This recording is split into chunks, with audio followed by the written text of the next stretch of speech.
What's up, everybody? Welcome back. Happy Skews Day to you. It is August 6th, 2024. I'm Trey. That's Mark. How's it going, Mark? Feeling good? It's a good day today. Doesn't it feel weird to feel good? It is a good day. It's the Democratic Party appears to have made two correct decisions in a row. I know. Be still my heart. Make a wish, everybody. Yeah, that Yeah. is, it is wild. It's like, who are these people and what have they done with, the Democratic Party? Because it's just, I don't know. I've just been pretty thrilled with the way the past, 2 to 3 weeks has gone or whatever. It's like we both said we thought Biden should drop out of the race, but I was still very worried about how that would actually play out just because, all the history there and everything. And then it's just been a real nice surprise. Yeah, all the Democratic consultants appear to have been ratatouilleed by someone who's not a coward. It's pretty Right. amazing. So before we hit the show, we talked about some disinformation here for a minute because they're like, I woke up yesterday to people panicking about an economic collapse. I It took saw a that minute. too. It took to the end of the day to realize it was totally fucking fake. Now, what happened? It was like the S&P dropped a few points and then it was back up to where it was 8 weeks ago pretty much immediately. But like the Japanese markets had fucking they're a day ahead of us, so their Monday is Sunday.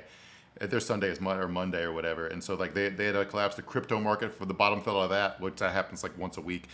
But like I was like, I realized, it's just all disinformation. All the fucking right wing Silicon Valley psychos are trying to manifest a global economic collapse to create an opportunity for the return of Donald Trump, and they're basically trying to do to the whole global economy what they did to Silicon Valley Bank, where they created a bank run and then Hmm. forced the government to bail them out.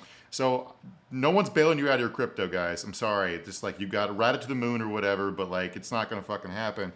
And the stuff Elon's doing with Twitter, like if you go search Black Monday, referencing the stock market collapse in the '80s, it Hmm. redirects to like Obama and Biden's Twitter Right. accounts, which is just purely like once Walz was announced this morning, George Floyd was trending worldwide on Twitter, and it's purely because Floyd was killed in Minneapolis, and that's where the Hmm. riots, the protests started, and they're trying to like hook that in with his name, like he personally killed George Floyd or started the BLM protest or something, and Right.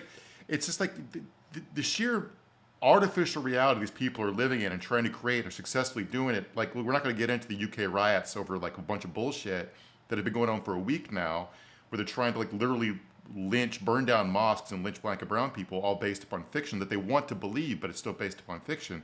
And like, so here's a PolitiFact tweet. PolitiFact is from the Poynter Institute. They're not some obscure random organization.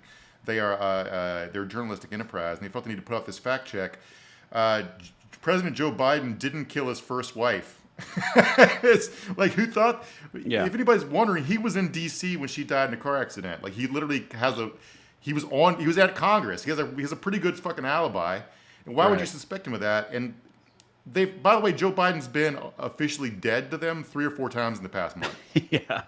Yeah, I know. I've never really understood. Did we talk about it on the show, or did you just send a text where it's like they showed a picture of, they were like, this Joe Biden is clearly 6 inches taller Yeah, than we actual did Joe talk. Biden or something like that? Yeah, And it's like, that seems like an odd choice for a doppelganger. The yeah, guy the that's deep six state's so nine or whatever. incompetent. They put Keith Van Horn in a fucking mask Yeah. and he put a 6'9" guy in as Joe Biden.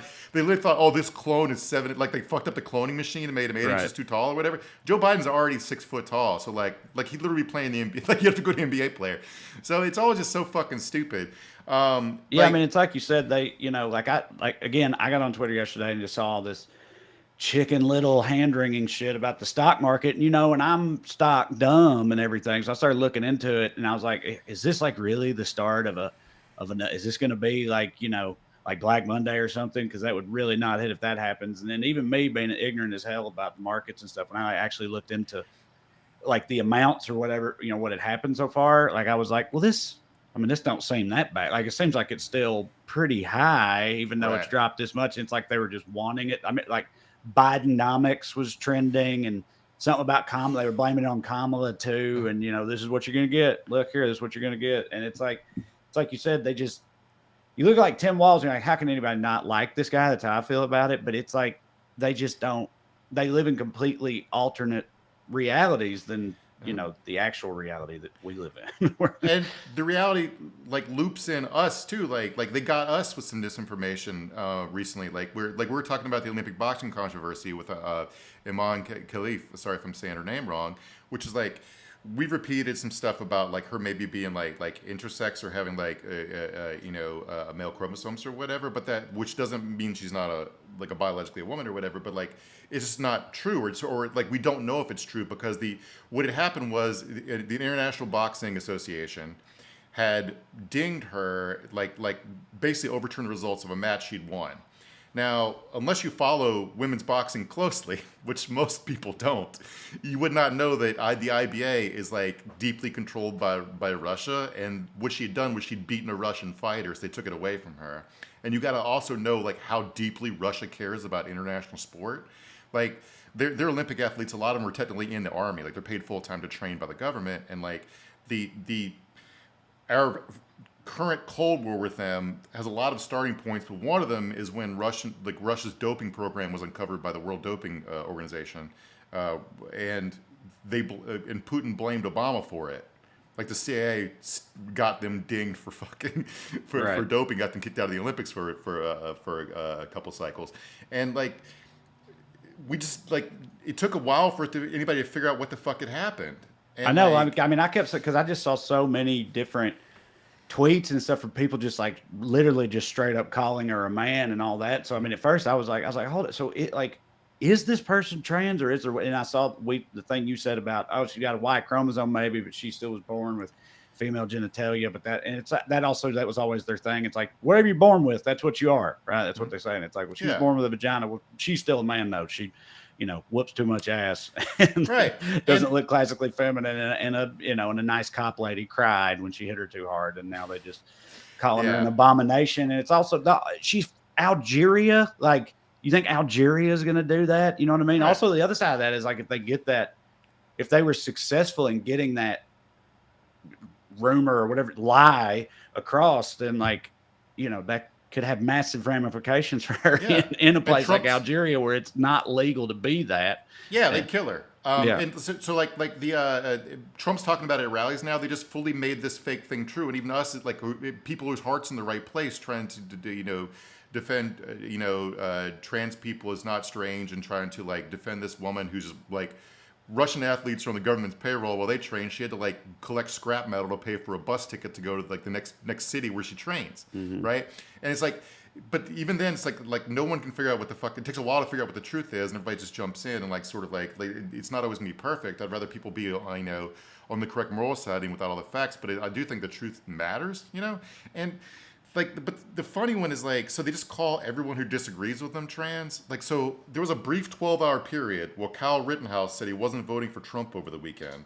He said he was going to write in Ron Johnson because Trump was soft in the Second Amendment, and they just started saying, "Oh, well, Kyle Rittenhouse has been trans this whole time." They started putting this shit out there, like that Kyle Rittenhouse was born a woman, and like. So then he retracted and said he endorsed Trump. So I don't know if he's not trans anymore now or how this fucking shit works. Right. But anyway, in case you need any more proof that Kyle Rittenhouse is a coward.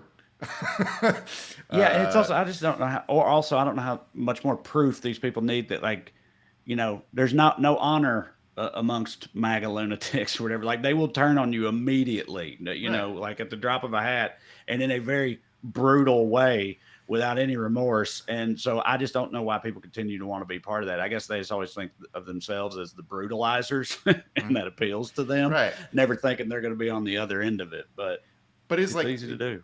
It is like disinformation as a death threat as a weapon to get people to like. It's like that's basically what they did to Rittenhouse, and it's like, okay, everybody can see the playbook here now, because that's what they're doing, and it's like gross and weird, and it's fucking weird, and the word weird's overplayed right now, but like it's just true. It's just I've never once thought about Kyle Rittenhouse's genitals, and I'm not going to start now because you're trying to make me. Yeah, please not that. Again, I've had a good day so far. I don't want to bring that into it. All right, listen, producer Matt is with us. This is Weekly Skews.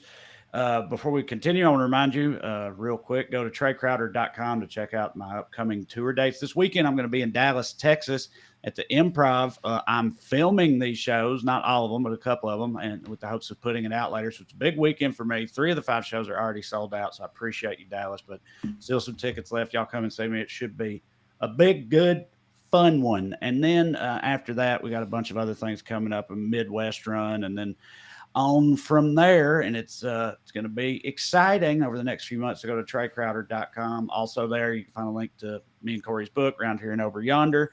Check out the Audible book, which we read all dumbly. And then lastly, if you enjoy this program and would like to show your support, you can do so by signing up on Patreon. Go to weeklyskews.com/more or search for my name on Patreon. Either way works. $5 a month. Get 2 full-length bonus episodes every month.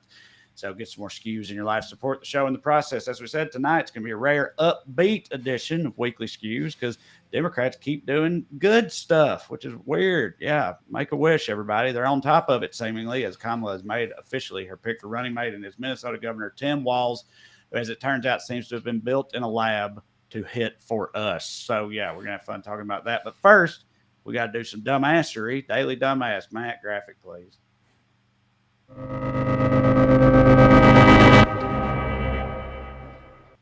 Tonight's DD: retired bear cops for being haunted by the one case they couldn't close. Bear cub is discovered dead in, of all places, Central Park. An apparent case of animal cruelty. CBS 2's Matt Kozar has more on the bear mystery. In a popular section of Central Park, an unusual crime scene. We were about over here. Florence Slatkin says she was walking her dog this morning when she saw something furry underneath the bushes. Police say the 3-foot-long black bear cub had stab and slash wounds and appears to have been dumped there. Adding to the mystery, Slatkin says the baby bear was lying on top of this bicycle, which police confiscated as evidence. The bicycle was under the bushes. Part of the bicycle was sticking out. So that's from 2014. Y'all, if you were, that's from 2014. And if you were a New Yorker in 2014 when that was making the rounds in the news, I think I could have given you a million guesses and you wouldn't have landed on who it was. Although it does kind of make sense. It's just so wild that the perpetrator of that ended up being future presidential candidate RFK Jr. Yes, the New Yorker magazine cracked the case with this photo. If you got this photo, Matt, throw it up. Here's RFK Jr. fingering the mouth of a dead bear cub while his fly is open for some reason. That was the second picture he took. You know what I mean? Did the hand first, and then yeah, you know where it went from there. Yeah, dude, what is with this guy and taking, like, he's always got to get a photo op anytime there's a dead animal around him. You know what I mean? Like, he's very enthusiastic, right, about taking pictures with animal carcasses. But the odds here, there are 11 million people living in the New York metropolitan area, 20 million tourists pass through a year, and it's RFK Jr. that fucking dropped the dead bear. So let's start from the beginning here. So the New Yorker got a hold of this photo, apparently from a friend RFK sent it to, who RFK no longer hits for, so went public with this story. All right, it's about his evolution as far like him losing friends, whatever. A fact checker from the magazine calls RFK Jr. to get a comment about it, and whether he wants to admit that it's true or not. So he tries to get ahead of the story by filming himself explaining what happened to Roseanne Barr, of all people. He said he was driving in upstate New York early one morning to take a group of people falconing. None of this, every part of this is fucking dumber than last. He was going falconing in the Hudson Valley when a driver in front of him hit the bear cub. He saw it die, so he pulled over and picked it up, intending to take it home and butcher it and eat it, which we're on record, eating roadkill is fine. All right, we talked about like the rare good Republican rural idea we've talked about is like people making it legal to be able to take roadkill home and eat it, which is like, well, otherwise it goes to waste and who the fuck cares? All right, so we're not going to like get waylaid by talking about that part's weird. But then he got busy falconing all day, leaving the bear carcass in his car. He had to rush back to New York because he had a dinner reservation at Peter Luger's Steakhouse. The dinner took too long, so he had this dead bear in his car. Had to catch a flight, so he just dropped it in the park and decided to leave a bicycle on top of it to frame a bicyclist for hitting the bear. Yeah, he said that at that time in New York, there was like a string of cycling accidents or something that had been happening. So he was like, oh, I know. We'll make it look like a bike killed this bear. That's the other thing. I mean, in that news report we showed, they said the bear had been like stabbed and slashed and stuff. And he claims that it was hit by a van. Maybe that can make similar wounds. I don't know. But I mean, it's a weird story either way. Yeah, they were going about like what people looked at the scene. When they did an autopsy on the bear, they said it looked like it was at the time in 2014. They said it looked like a car had hit it. Okay. So he said, this is the part, then as he put it, the little bit of redneck in me had an idea. And that's where he said he wasn't drinking, but his buddies are. Again, he's 60 years old at this point. All right. This is not like if you told me a story about you doing this when you were like 17 and drinking, I'd be like, yeah, sounds like a fun ass story. But like, this is not a fucking serious person. And you want to get to the real part of like how America actually works. Here's the original New York Times story. The byline, which our Chiron blocks out here, it was Tatiana Schlossberg, who is Caroline Kennedy's daughter, wrote the New York Times story about the bear cub being found. Now, what are the chances that the woman writing the story would be this cousin once removed of a crackhead who did it?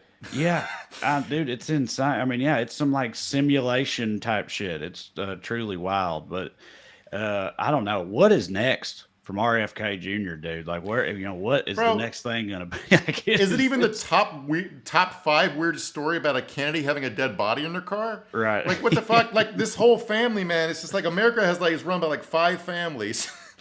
And if there's anything cool about this presidential election is like neither Kamala or Tim Walz are part of them. And that's cool, right? Right. What's the latest with his like numbers and stuff? Do you know? Like, is his support waning or? Yeah, like, basically when you see Kamala's polling increasing, the bulk of it's coming from RFK. It was just RFK voters who didn't want to vote. But typically third-party voters come home as the election gets closer when they realize their votes are important, right? Nobody wants to quote-unquote waste their vote. So, like, that's part of it. But also, there's pretty clear evidence he's taken more votes from Trump than he is from Kamala. So, like, we theorized that was the case, and now polling data shows it's true. And considering he's a psyop to help Trump get elected, I wonder how far he's going to push this. Right. So, it's like, it's very, like, the more and more as his voters turn to Kamala, it becomes more and more true. So, like, it's like he's pretty much just what do you call it? Not a scab. What's the term for it? I don't know, but it's a ringer. Yeah. A what?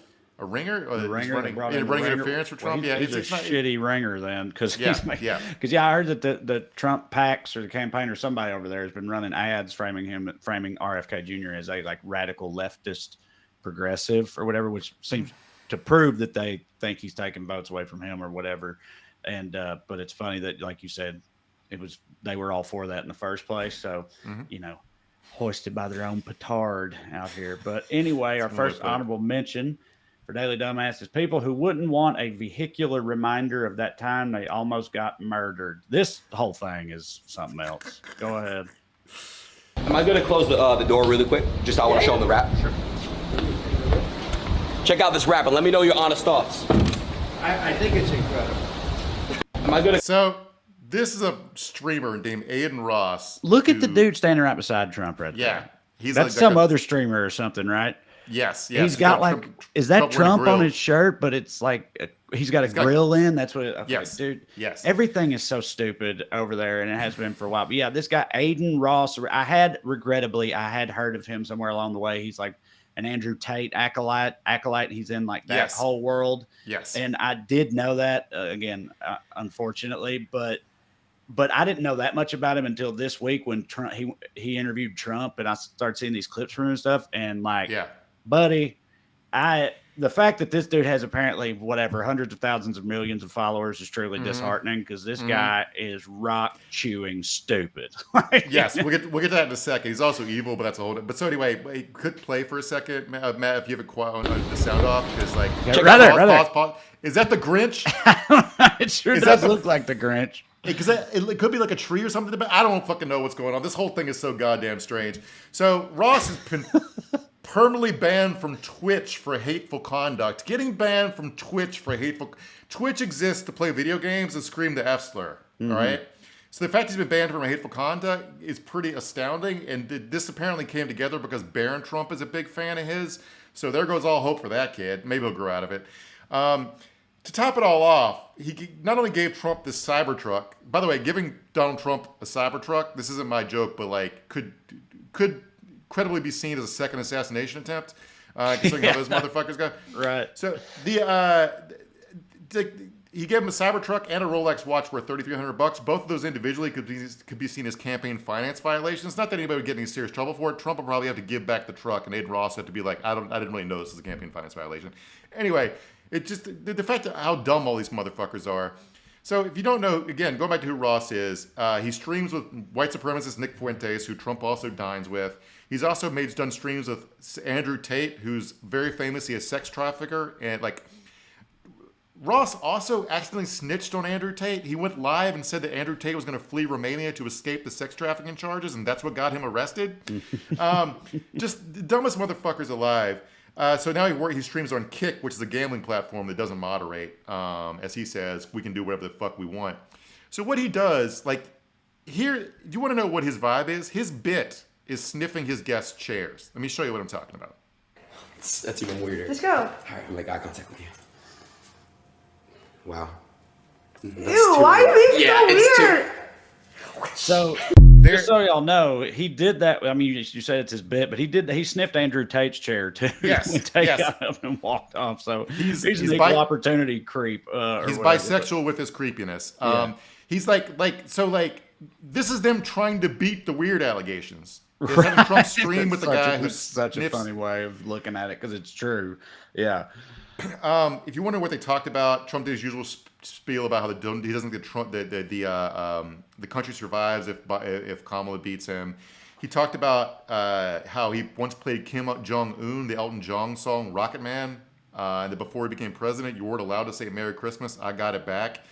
And then Ross was like, well, I'm Jewish. And Trump went on, well, even if you're Jewish, they like to say Merry Christmas. Every one of my Jewish friends say we love Merry Christmas.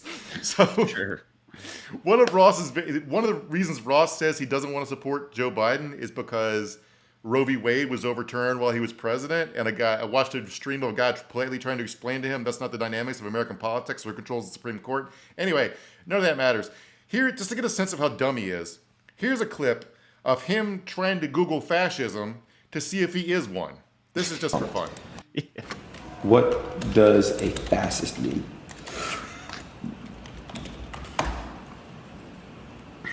It means you are a far right authorization ultra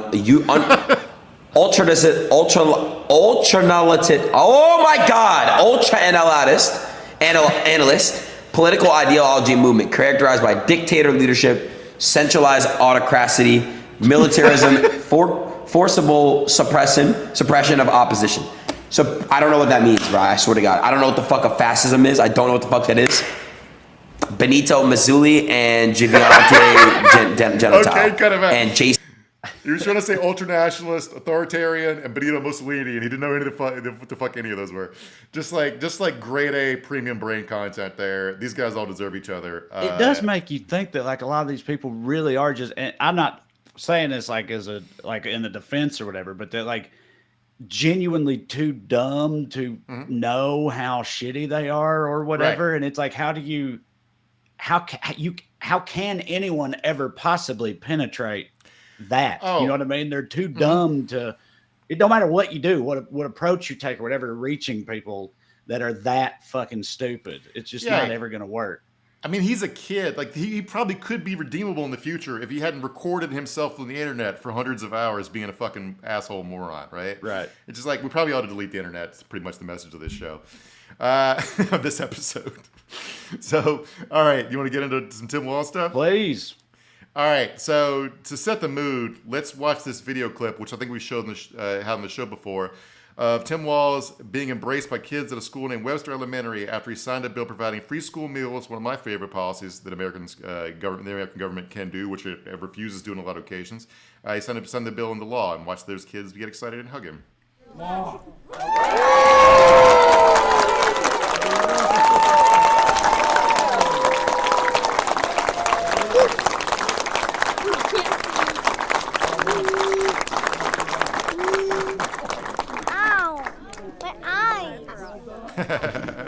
Oh, yeah! Look at that! Look at that! Mob him. Look at That's that. the vibe. That's the vibe.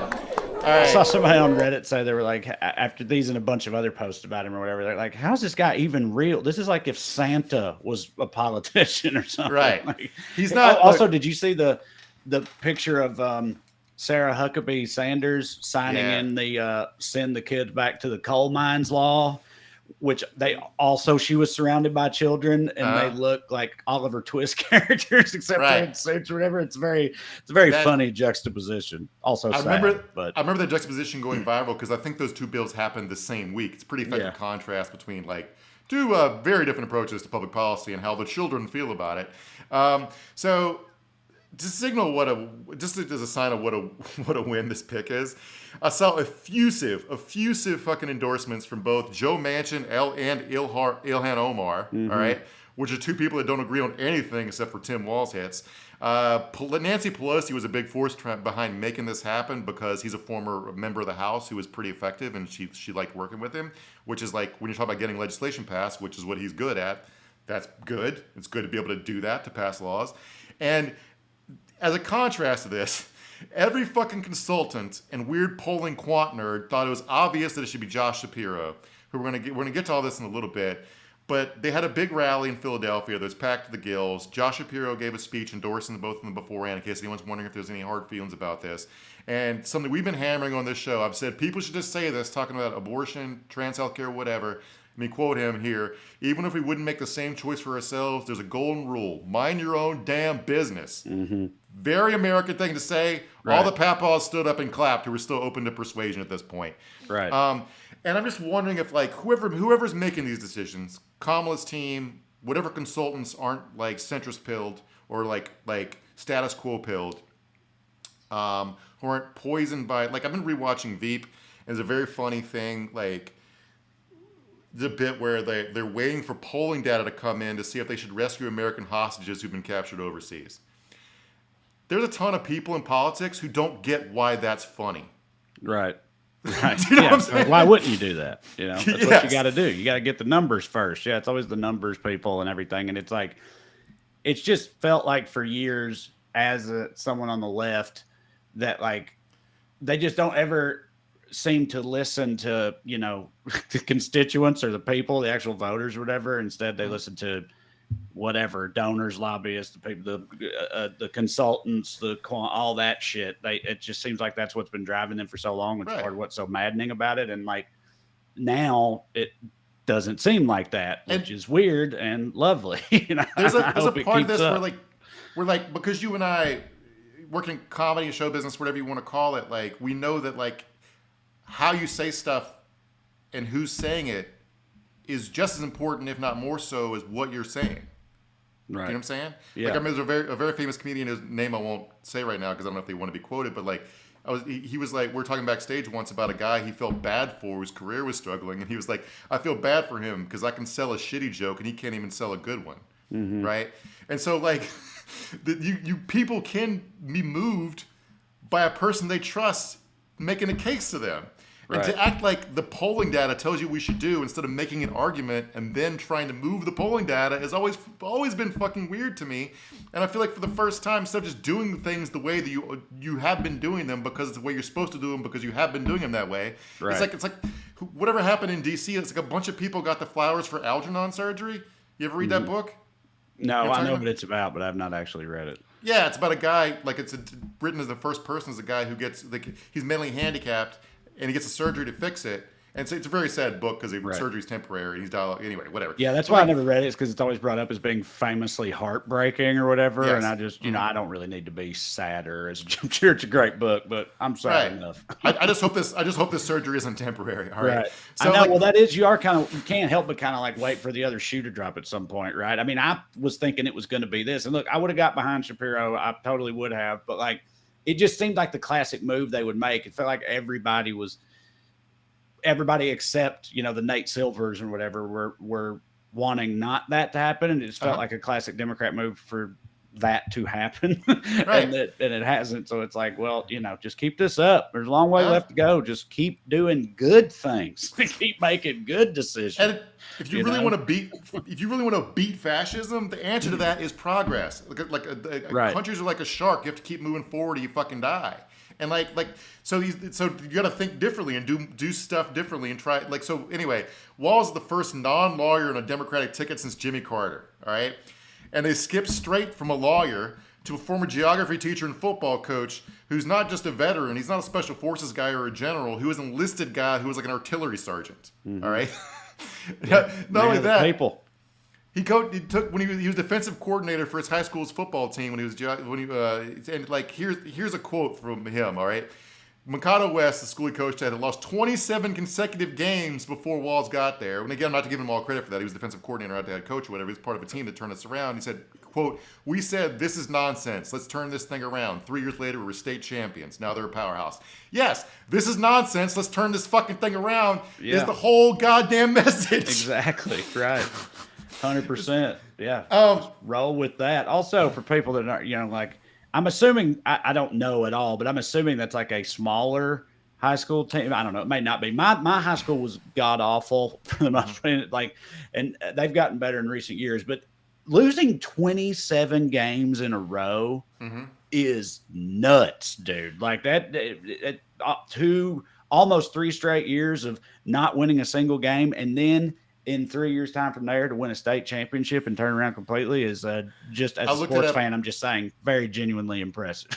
The total enrollment of their high school is about 1,000 kids, so way bigger, like about twice the size of my high school, but not big in the grand scheme of things. Right. But when I was in high school, our football team famously sucked too. We would go like 2-8 in a good year and get our ass kicked by 7 touchdowns at our fucking homecoming game. And these in small towns, these are points of civic pride. It hurts. It sucks. Yeah. Sure does.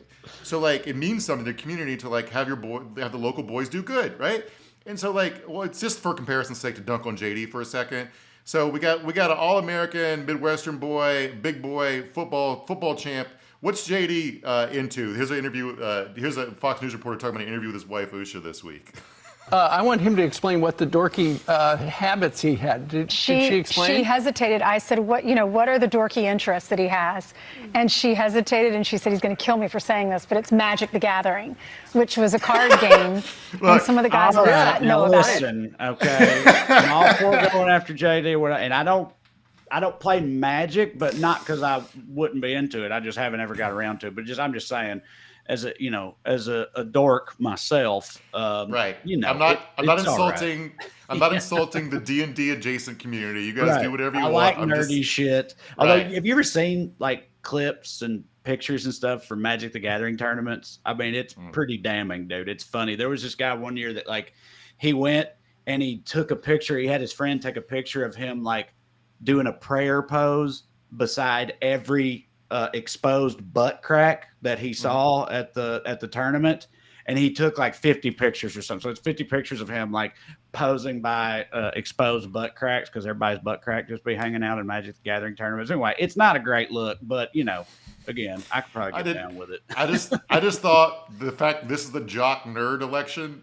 and we get the jock and they get stuck with the nerd is fucking funny to me. That's what's great about it. Yes. Also, just that they're both rural Americans too, and Walz JD grew up in JD grew up in suburban Ohio with a mom who's a registered nurse and a household that made the equivalent of $175,000 in household income in today's dollars. So I just want to push back. I'm not saying that any of that's bad. Registered nurses are cool. They should get paid well. I'm just saying he's white trash.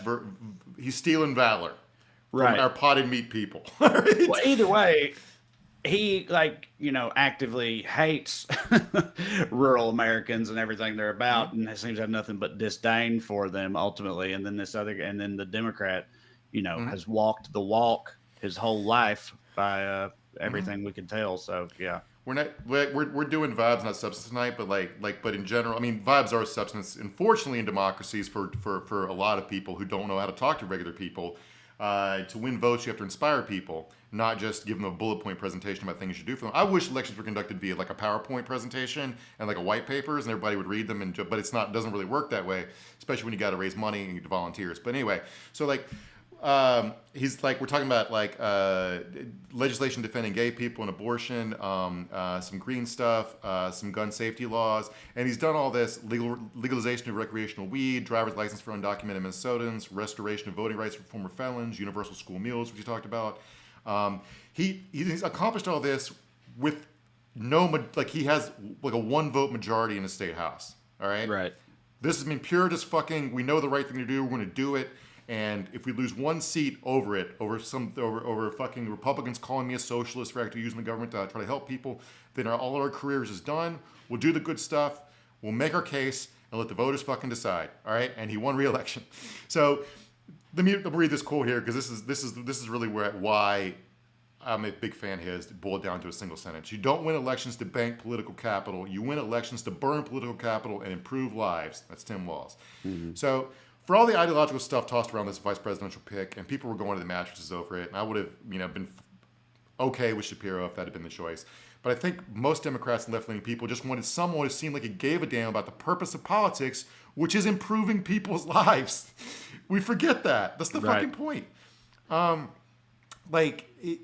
me quote here is a statement he had a couple years ago titled, "The economy is a garden, not a jungle." The idea that you're somehow more fiscally irresponsible by not investing in education, healthcare, and transportation makes a nice political talking point, but it makes no sense. Now we could have a better educated, healthier workforce that lives longer, contributes more to the economy. That's what a forward-leaning, vibrant Minnesota economy looks like. Don't take the bait. Yes. I think it's cool that a guy who thinks that way has been selected by the party to be the face of it for a while, or the co-face of it to much of the country for a while, because that's correct. We're not, it's a scarcity mindset to have us all fighting over scraps while billionaires steal the rest. Right. And Democrats have spent so many years being, from the outside, appear to be stuck in like all this reactive state of gridlock, reaction to culture war bullshit, instead of ignoring it and just passing bills to help people. You know what I'm saying? Yeah, but it's it's like the whole thing in Minnesota, like you said, he has a 1 vote majority in his state house there, and he managed to get all this great stuff done. But it also makes you just think about how screwed so many other states are because of like the stranglehold that like Republicans have on a lot of like state level, Capitol buildings or whatever.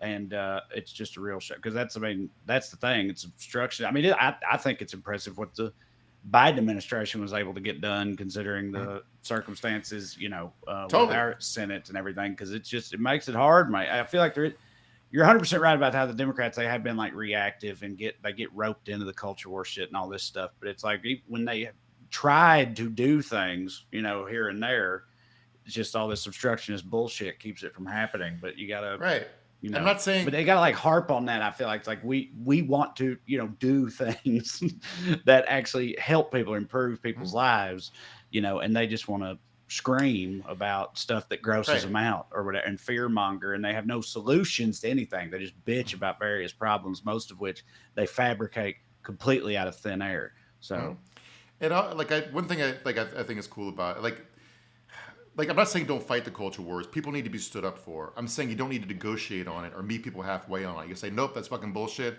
Like Andy Beshear vetoed a bunch of anti-trans legislation. He was asked about it, and he was probably my second favorite pick. He was like, nope, all children are God's children. I'm not going to fucking negotiate over humanity. I'm paraphrasing, but that's basically that's how you fight it. You do not go, well, we'll do some anti-trans stuff, but not the worst stuff. That's not how you do it. You just fucking don't play the game.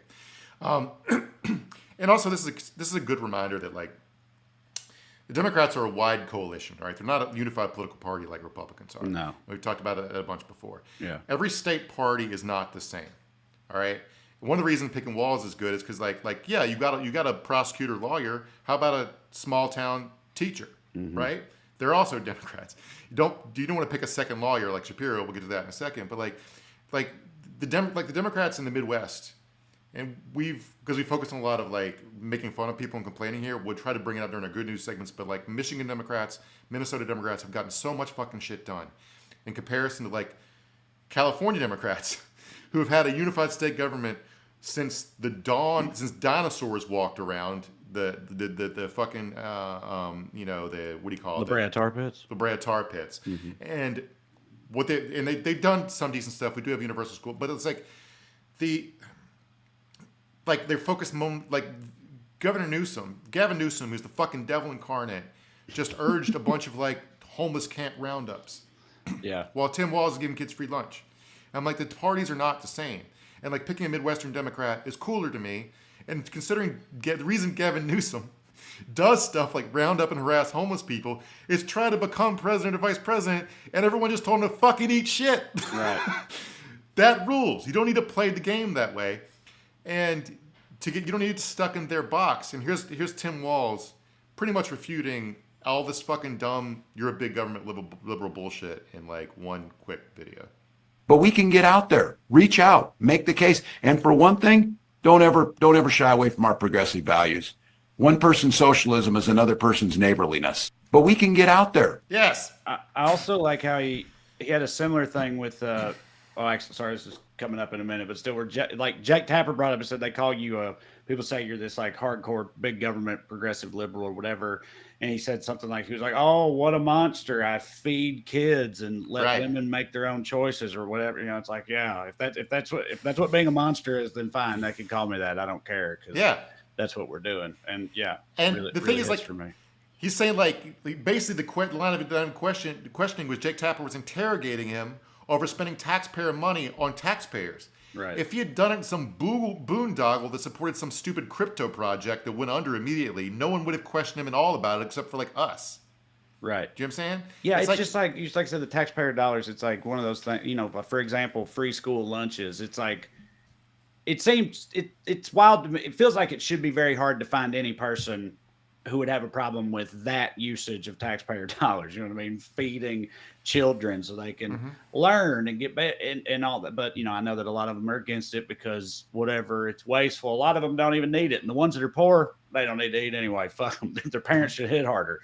And it's just so baldly evil and assholish. And I know Walz has also made the case, which is true, that like those types of things are like, they're also good. That's what drives me crazy about how much they hate education, all this stuff. It's like, this is all good for the economy that you love so much. Like, make people better, you know, like nourish them and make them, you know, better and smarter and more productive members of the society that we all live in. And those types, you know, and who knows, they'll make even more money for everybody in the future, you know, but they don't want that. They just want like drones, wage slaves, mindless wage slaves that they can just order around, or, you know, just literal slaves would be cool with them too. But yeah, it's frustrating.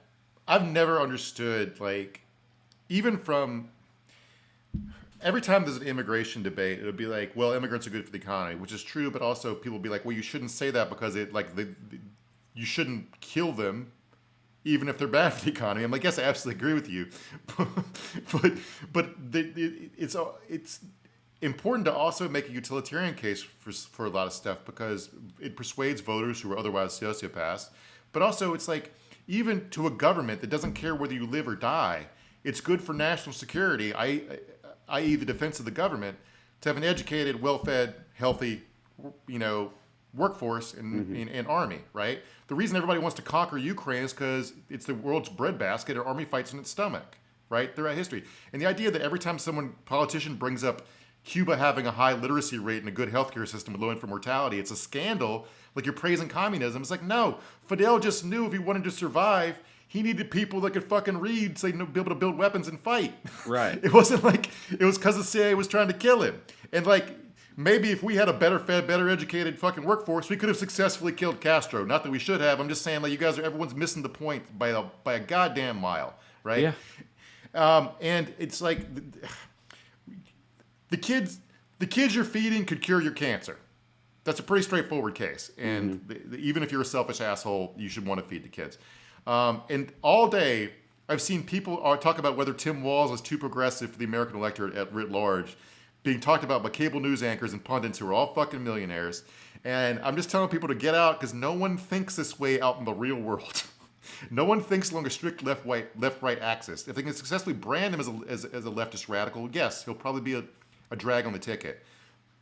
But that's your choice how you talk about it. Do you know what I'm saying? He's not a leftist radical. Also, I just feel like that's going to be hard to do if people actually like pay attention to him when he speaks and follow him and everything. You know what I mean? Because that's what's like great about him. Also, in my opinion, is like he isn't like an avowed progressive, but he's the type that like he doesn't scare papaws and stuff or small town people. You know what I mean? Like he can get it across. I feel like he can communicate to them like progressive policies are things that help you. It's not about turning kids into cats and shit. It's about, you know, feeding them and they'll listen to him, you know, like they'll take it coming from a guy like him. I think he just doesn't read as, you know, a purple-haired Californian or whatever they think No. of when they think of like progressives, and that's part of what his Right. appeal is. And the degree that the quant nerds who live in D.C. and New York don't get it is kind of been hilariously confounding to me. You brought up Nate Silver, who was like, I thought Shapiro would definitely be the pick because he, is a 1 point better in Pennsylvania. And like, there's a infographic floating around social media. It's like, if Democrats win Pennsylvania, there's a 91% chance of winning the election, which is correlation isn't causation, and that information is not telling you what you think. What it tells you that like the way polling demographics works is if you win Pennsylvania, it means you also won Michigan and Wisconsin. Right. If you pick somebody who wins you Pennsylvania but loses you Michigan or Wisconsin, then you're fucking toast. It's not telling you what you think is telling you. But anyway, it's a really stupid way to think about it because doing something different could expand your coalition. Has that occurred to anybody? As opposed to trying to move like 0.5% of the margins, you move 5% by inspiring them. The funniest one I saw was this Bloomberg business columnist and political pundit quote tweeted a Tim Walz video. He makes these videos where he was telling somebody how to fix their headlight with $8 from Napa Auto Parts if you drive a Ford. All right. And this guy quote tweeted him. It was like, I don't relate to this guy at all. I've never looked under the hood of my car and never will. And I was like, the fact you think you understand anything about American politics is fucking astounding to me. Yes, that part. But those guys, the guys that are like, I don't know, a dude like that being a conservative and just being open and upfront about being like a rich asshole, like rich no, he's a lib. He's a lib, I think. Oh, I thought you said he was like a business analyst for CNBC for Bloomberg. Right, oh, but Bloomberg. Like he wanted Shapiro. He's offended they didn't I pick just Shapiro. assumed he was a conservative when you said that. Well, yeah, okay. Well, no, that's definitely worse. Yeah, that's the type of like, that's like the actual elitist, liberals that do exist, which I also find annoying, even as it's like you're not helping, bro. The rest of us just want to feed poor kids, and you're out here being like, I couldn't jump my car in a million years. It's like, Jesus Christ, shut the fuck up for a minute. So is that him just being like, this guy's a fucking hick, and he shouldn't be a leader? Like, is that what he was trying to push? Everyone was saying Tim Walz is so relatable, and he's trying to be like, I don't get it. Yeah. He's like, right. So and one of the complaints was, I saw like centrist Dem pundits in DC being like, you can't pick Walz because he didn't even go to an elite college. It's like, bro, do you not get what the fuck you sound like or what you're even saying? Does it occur to you that somebody might want to go to Harvard or Yale? Right. The fact he uses GI Bill benefits to put himself through a state school is a ding to you? A huge number of American voters, probably on both sides, but certainly on would definitely prefer that someone didn't go to Harvard. If you tell people they find out you went to Harvard, they're like, well, you're a snooty asshole then. Like, they don't think like, oh, I'll give you all my money and just let you run everything because obviously you're way smarter than me. They think like, this motherfucker thinks he's better than everybody else. Let fucking, everybody... People who went to Harvard got us into Vietnam, Iraq, caused the 2008 financial collapse. Can you how about give somebody who went to like Eastern Minnesota State University give it a shot for once? I did this private event once that had a bunch of like Ivy League people in it, and I did a bit about like how I was like, I just went to Tennessee Tech University, but what is cool about that is that when I go to my reunion, there's not like Ted Cruz and the Unabomber and shit there. You know what I mean? There's not a bunch of, I don't have to like toast to a bunch of evil motherfuckers who also went to my school because that didn't happen. And but yeah, anyway, they laughed. They were cool about it. But that was Did you see the ad got pulled, but did you just see the Google artificial intelligence ad that was running during the Olympics? I don't know. I've been watching the Olympics, so I might have seen it, but I didn't notice. It was an ad about some guy having his daughter use AI to write a letter to an Olympic athlete about how heroic his daughter thought he was. Okay. And I saw it, I was like, this is fucking gross. I saw other people talking about how it's gross. Turns out everyone else in the world thought it was so gross that the ad got pulled and they had to turn YouTube comments off on it because everyone's like, what the fuck? The whole point of writing a letter to your hero is for your daughter to express herself about what she finds inspiring about that person so she can sort through her own thoughts and emotions and values. Not have a computer fucking do it so the athlete gets a better letter. Right. You're missing the point of it. Anyway, the world's run by people who put that ad out. Right. Yeah. They've never met a regular person or what they care about. And it's so fucking weird to me. So finally, Democrats showed some spine and political imagination in doing something different, and all the worst people in the world who get paid six figures to do the political equivalent of putting on that Google AI ad were furious about it. And like you brought up, it's not that Walz is some left-wing ideologue. He's a pragmatist. He looked at a problem. He's like, what are the levers that I have at my disposal to try to solve this problem, and pulled those levers. Some of those are going to be left-wing sometimes. Mm-hmm. When your job is working as the governor of a state. So we're about to get to like stories about his affableness and people around him liking him and respecting him. And like when you're a teacher, you cannot hide it if you're a fucking asshole. Like, kids are around you every day for a whole school year. Your coworkers are around you. They're going to know what you're about, right? And also, that's part of the reason I'm not worried about him dealing with the Republicans throughout this process, because he was like a high school teacher for years or whatever. So, he knows how to deal with petulance. Right. He's already got immature, petulant assholes. You know what I mean? He's got years of experience with that already. So he's already got a spiel about how you don't have to be afraid of fascists because they're just bullies. And as a high school teacher, I know bullies are just fucking cowards, right? Mm-hmm. So like the videos of like helping people repair their cars, like hanging out at the state fair, the stories about him pulling over and helping people pull their cars out of ditches and snowstorms and stuff, like that's utterly normal. That's normal. It's not small town normal. It's everybody. It's normal to want to help your neighbors. And there's a whole chunk of Americans just wiped out of the media. Like, you're not going to make a TV show about a guy that fucking pulls his neighbors out of a ditch with his car, right? It's also not going to make the news. And if you watch the news, if everything you thought about America was from the TV news or from TV shows, you'd think we live in Breaking Bad, or you'd think we live in The Purge, or it's all gunfights, and yes, there's too much gun violence and stuff, but like we're way closer to like something like Abbott Elementary than we are The Purge. It's a bunch of people who fucking will be like, go over to the neighbor and be like, hey, I see your grass needs to be cut. Can I do that for you? Or like, this library needs money. Let's start a bake sale to raise the money for it. That's utterly normal. Mm-hmm. To be surrounded by people, like America's full of people who are civically minded, who coach their daughter's softball team, who run bake sales. My mom's church, a cool thing they do is they basically have a construction team that like when somebody like needs a wheelchair ramp put on their house, just go over and do it. Right? Yeah, I've told this story a bunch. It's in my book and everything, but to brief, when my dad died, I had two babies, and I was working for the federal government, but I had student loan debt. No, I did not have I was living paycheck to paycheck very much, but I was going to have to pay for the funeral or whatever. And after his funeral was over, I walked into the office to find out what the damage was, how we're going to handle this, payments I was going to make or whatever. And I walked in there and the guy said, "You don't owe us anything." And I was like, "What do you mean?" And he said, "Everybody in town like chipped in and, paid for it. So it got paid for completely. So you don't have to worry about it." And, a lot of those people like hate socialism and everything like as a concept, or like politicians are into that type of thing. But it's like, then they'll do that. And it's like, I just don't know how things have gotten so twisted in that way. It's like, would you like, we're just like pretty much every time the government does anything to help anybody in America, it becomes communism coded, right? Yeah. And when you're running to be in charge of the government, that feels weird to me, because what else are you going to fucking do if you're not going to help people? Yeah, right. You're going to hurt people. But I guess a lot of them, like basically don't even want there to be a government hardly, except obviously the military or whatever. But I guess like if government isn't meant to help people, what's it meant to do? And they would be like, well, fuck government. We don't even like government unless it's, like you said, unless it's hurting the people that we don't like. We do like that. In which case, give them all the power in the world. Yeah. I was thinking about, Walz made me think about my granddad. He probably just got a lot of people thinking about their granddads right now. But like my grandfather, like there was no fire department. So him and a bunch of his buddies started a volunteer fire department. He volunteered to be the chief of it because no one else wanted the job, right? He chaired a committee that raised money to build a community center so the people in the community could have a pool to swim at and a softball field to play softball on. And once a week, they all got together and played softball and drank beer on it. It's normal to do this shit. Mm-hmm. That's all Tim Walz is. Right. All right. That's true. And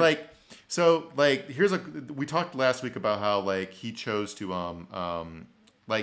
be the sponsor of the Gay Straight Alliance at his school when he was a football coach at in the 1990s.